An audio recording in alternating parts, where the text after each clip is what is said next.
자, 안녕하세요. 이번 시간에는 이제 특별 공제에 대해서 한번 살펴보는 시간을 갖도록 하겠습니다.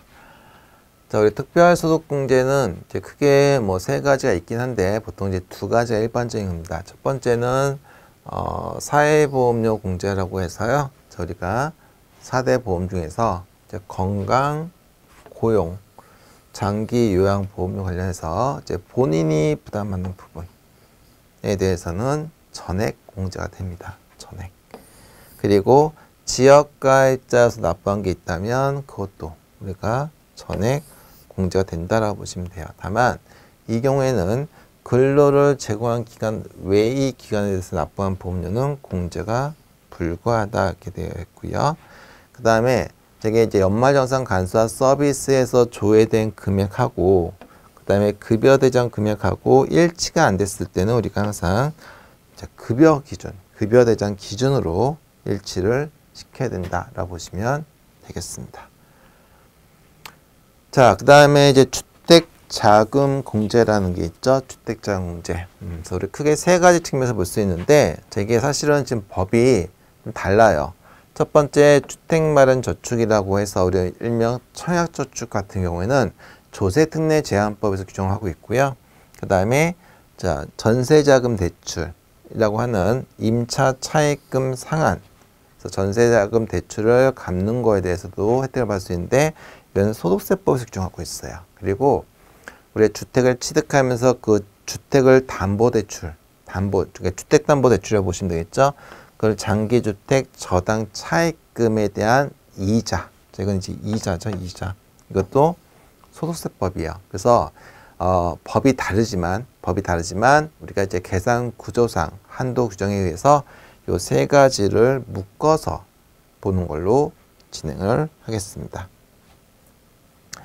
그래서 첫 번째 주택마련 저축하고 그 다음에 전세자금 대출에 대한 원리금 상환에 대해서는 우리가 40%를 적용해서 공제를 할 수 있는데요. 그걸 다 해주지는 않고요. 기본 한도가 300만 원을 적용한다라고 보시면 돼요. 자, 그리고 이제 주택담보대출에 대해서는 원금이 아니라 이자를 갚는 거에 대해서 이자 상한에 대해서는 기본적으로 100%를 다 적용받을 수 있습니다. 그래서 이게 가장 이제 금액적으로는 큰 혜택을 볼 수 있는데, 다만 이제 여기 또 한도가 있어요. 내가 주택담보대출을 몇 년짜리를 받느냐에 따라서 15년짜리냐 뭐 10년짜리냐에 따라서 한도 금액이 달라진다 이렇게 보시고, 또 15년짜리에도 뭐 고정금리냐 뭐 비거치식이냐 이렇게 그 조건에 따라서 한도 금액이 뭐 1,800, 1,500, 500 이런 식으로, 그 다음에 10년 이상은 뭐 300만 원 이런 식으로 되어 있기 때문에 그 조건이 굉장히 중요하다라고 보시고, 실무적으로 굉장히 내용은 조금 어렵다 이렇게 보시면 되겠습니다. 자, 먼저 이제 주택 청약 종합 저축부터 한번 보시면 해당 가세연도 중에서 주택을 소유하지 않은 세대, 일명 무주택 세대의 세대주가 주택 청약 종합 저축에 가입한 금액에 한해서 다만 전제 조건이 총 급여액이 7천만 원 이하인 경우에만 기본적으로 가능하다 이렇게 보시면 돼요. 그래서 총 금액 요건이 있고요. 그 다음에 무주택 세대의 세대주인 경우에만 가능하다라고 보시면 되겠죠. 그래서 기본적으로 납입액의 40%를 적용하는데, 자, 이제 96만 원을 한도로 한다라고 보시면 되겠습니다. 자, 그 다음에 이제 중요한 게 여기 있는 무주택 확인서라는 거를 제출해야 된다는 거죠. 자, 무주택 확인서를 제출하지 않으시면 주택청약 종합저축에 가입을 했다 하더라도 이게 연말정산 간소화 서비스에 조회가 되지 않습니다. 그래서 내가 난 주택이 없는 세대의 세대주다라고 확인 내용을 적어주셔서 제출하셔야지만 조회가 될 수 있다. 그러니까 금융기관에 제출해 주셔야지만 이 부분이 조회가 된다라고 보시면 되겠죠. 다만 가세연도 중에 당첨이 아닌 사유로 중도 해지한 경우에는 그 납입한 금액은 공제되지 아니한다 이렇게 규정 두고 있죠. 자, 두 번째 임차 차입금 원리금 상한액, 일명 전세자금 대출로 보시면 될 것 같아요. 자, 이것도 12월 말 현재 과세기간 종료 현재 주택을 소유하지 않는 세대의 세대주, 그래서 기본적으로 무주택 세대의 세대주여야 된다는 거죠. 12월 말 현재. 또는 그 세대주가 적용받지 않으면 이제 세대원이 적용받을 수도 있다. 또 세대주가 적용받지 않으면 같이 살고 있는 세대원, 그래서 보통 이제 맞벌이 부부 같은 경우가 많이 적용될 여지가 있고요. 대상은 국민주택 규모의 주택 또는 주거용 오피스텔을 포함하고 있습니다. 그래서 이거는 원금 상환액에 40%를 기본으로 공제주대 한도 규정 300만 원을 적용된다라고 보시면 되겠죠. 물론 이 전세자금 대출은 대부분 우리 신문상 다 어디서 빌리겠습니까? 금융기관이겠죠. 그래서 금융기관, 대출기관인데 이거를 대부업을 하지 않는 일반 개인한테 빌린 경우에도 가능은 하다. 하지만 대다수가 이제 금융기관도 빌렸을 거다라고 보시면 되겠고, 일반 개인한테 빌렸을 때는 총 급여액이 이제 5천만 원 이하인 자로서, 그리고 그 개인에게 연 이자율 얼마? 2.1%를 적용했었어야 된다는 거죠.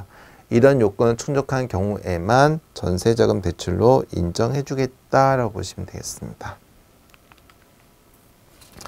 자, 그 다음에 장기주택 저당 차입금 주택담보대출이다라고 보시면 되겠죠.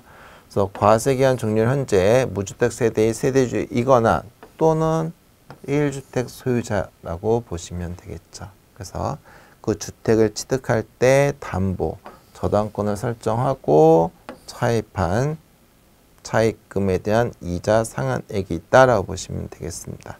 자, 이것도 세대주가 적용받지 않았을 때는 세대원이 가능은 하다. 이렇게. 그 다음에 취득 당시 기준 시가가 5억 원 이하인 주택을 전제를 하고 있고요. 자, 시가가 아니라 실거래가가 아니라 기준 시가. 국가에서 발표하는 개별주택 가격이라든지 공동주택 가격이 5억 원 이하를 얘기하고 있습니다. 자, 그 다음에 그 차입금 요건의 상한기간이 15년인지 또는 10년인지 이렇게 기본적인 요건이 있죠.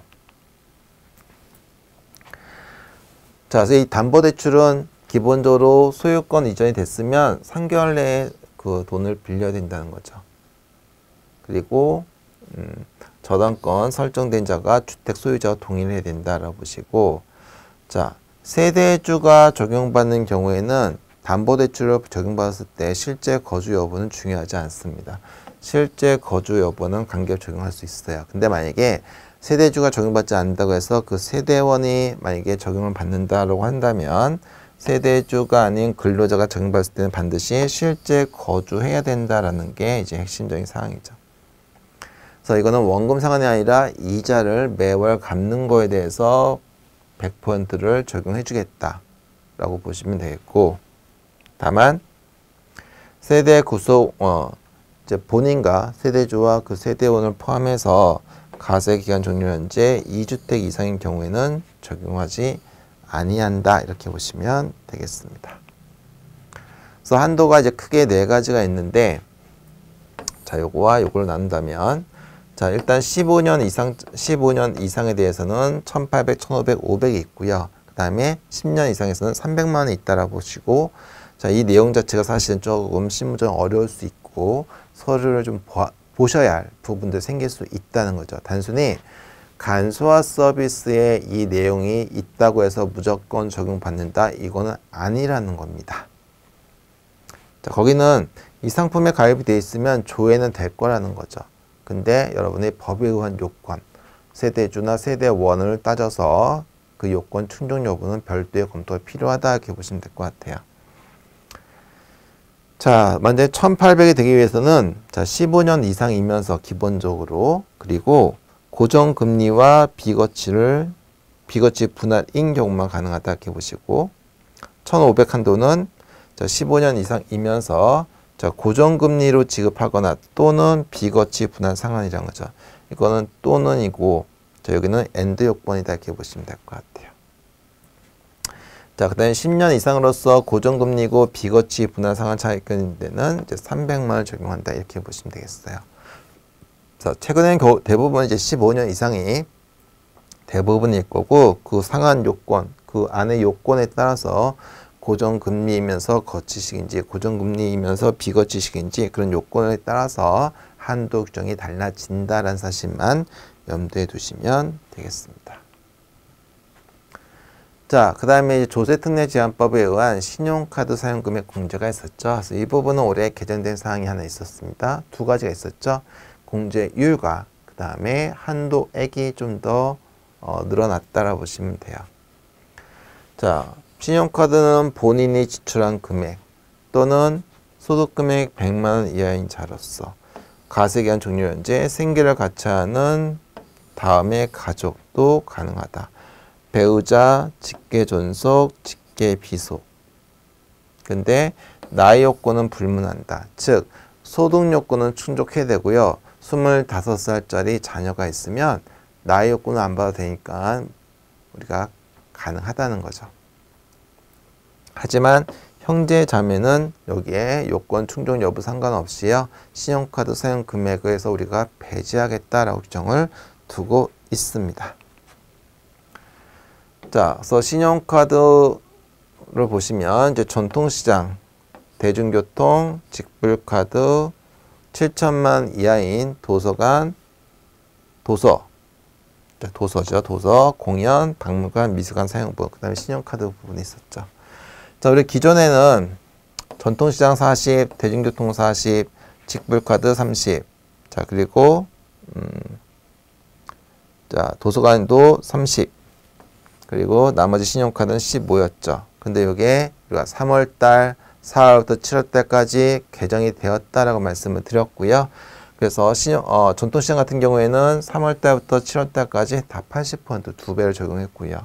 그 다음에 대중교통도 마찬가지 80. 직불카드는 3월달부터 7월까지는 80.